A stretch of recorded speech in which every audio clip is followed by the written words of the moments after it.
Moving target indication is a mode of operation of a radar to discriminate a target against the clutter.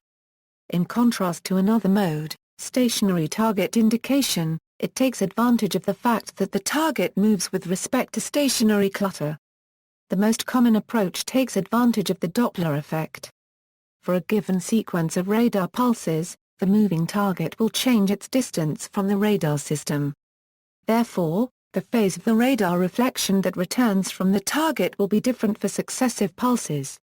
This differs from a stationary target, which will cause the reflected pulses to arrive at the same phase shift.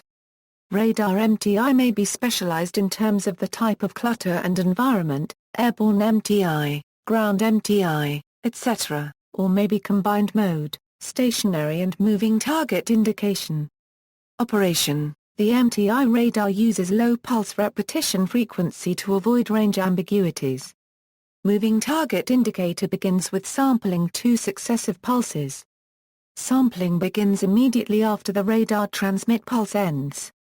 The sampling continues until the next transmit pulse begins. Sampling is repeated in the same location for the next transmit pulse, and the sample taken with the first pulse is rotated 180 degrees and added to the second sample. This is called destructive interference.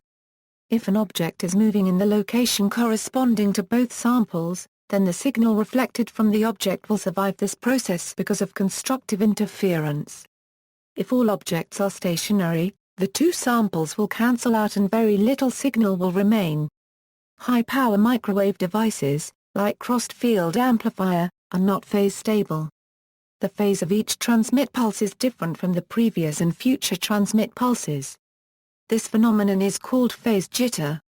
In order for MTI to work, the initial phase of both transmit pulses must be sampled and the 180-degree phase rotation must be adjusted to achieve signal cancellation on stationary objects. A secondary influence is that phase rotation is induced by Doppler, and that creates blind velocities. For example, an object moving at 75 meters per second will produce 180-degree phase shift each 1 millisecond at L-band. If the pulse repetition interval is 0.002s between transmit pulses, then the MTI process will produce phase rotation. That is the same as a stationary object, which renders the system blind to objects traveling at this radial velocity. MTI requires 3 or 4 pulses to reduce the effect of blind velocities. Multi-pulse strategies use staggered pulses with irregular pulse repetition intervals to prevent signal cancellation on moving objects. The summation process is slightly different so as to accommodate the additional samples. Phase jitter, Doppler effects, and environmental influences limit MTI subclutter visibility measure of performance to about 25 decibels improvement. This allows moving objects about 300 times smaller to be detected in close proximity to larger stationary objects. Pulse Doppler signal processing is required to achieve greater subclutter visibility. Characteristics: a target is traveling at velocity at a maximum range with elevation angle and azimuth in respect to a bistatic MTI radar. Probability of detection equals the probability of detecting a given target at a given range anytime the radar beam scans across it. PD is determined by factors that include the size of the antenna and the amount of power it radiates. A large antenna radiating at high power provides the best performance.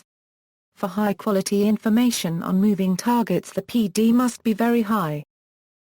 Target location accuracy location accuracy is dependent on the certainty of the position of the radar pointing accuracy, azimuth resolution, and range resolution. A long antenna or very short wavelength can provide fine azimuth resolution. Short antennas tend to have a larger azimuth error, an error that increases with range to the target because signal-to-noise ratio varies inversely with range. Location accuracy is vital to tracking performance because it prevents track corruption when there are multiple targets and makes it possible to determine which road a vehicle is on if it is moving in an area with many roads. The target location accuracy is proportional to the slant range, frequency and aperture length. Target range resolution Target range resolution determines whether two or more targets moving in close proximity will be detected as individual targets. With higher performance radars, target range resolution known as high range resolution can be so precise that it may be possible to recognize a specific target and to place it in a specific class. This would allow more reliable tracking of specific vehicles or groups of vehicles, even when they are moving in dense traffic or disappear for a period due to screening. Minimum detectable velocity MDV the MDV comes from the frequency spread of the main lob clutter. MDV determines whether traffic will be detected. A GMTI radar must distinguish a moving target from ground clutter by using the target unregistered trademark S Doppler signature to detect the radial component of the target unregistered trademark S velocity vector. To capture most of this traffic, even when it is moving almost tangentially to the radar, a system must have the ability to detect very slow radial velocities. As the radial component of a target unregistered trademark S velocity approaches zero, the target will fall into the clutter or blind zone. This is calculated as any target with a velocity less than this minimum cannot be detected because there is not sufficient Doppler shift in its echo to separate it from the main lob clutter return. Area search rate the area coverage rate is proportional to system power and aperture size. Other factors which may be relevant include grid spacing, size of the power amp, module quantization, the number of beams processed and system losses. Standoff distance standoff distance is the distance separating a radar system from the area it is covering. Coverage area size coverage area size is the area that the system can keep under continuous surveillance from a specific orbit. Well-known design principles cause a radar unregistered trademark S maximum detection range to depend on the size of its antenna, the amount of power radiated from the antenna, and the effectiveness of its clutter cancellation mechanism.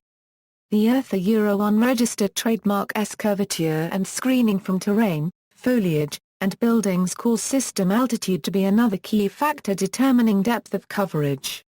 The ability to cover an area the size of an Army Corps commander unregistered trademark S area of interest from a safe standoff distance is the hallmark of an effective, advanced GMTI system. Coverage area revisit rate this equates to the frequency with which the radar beam passes over a given area. Frequent revisits are very important to the radar unregistered trademark S ability to achieve track continuity and contribute to an increased probability of target detection by lessening the chance of obscuration from screening by trees, buildings, or other objects. A fast revisit rate becomes critical to providing an uncorrupted track when a target moves in dense traffic or is temporarily obscured, if only by trees along a road. See also, Doppler radar, pulse Doppler radar. References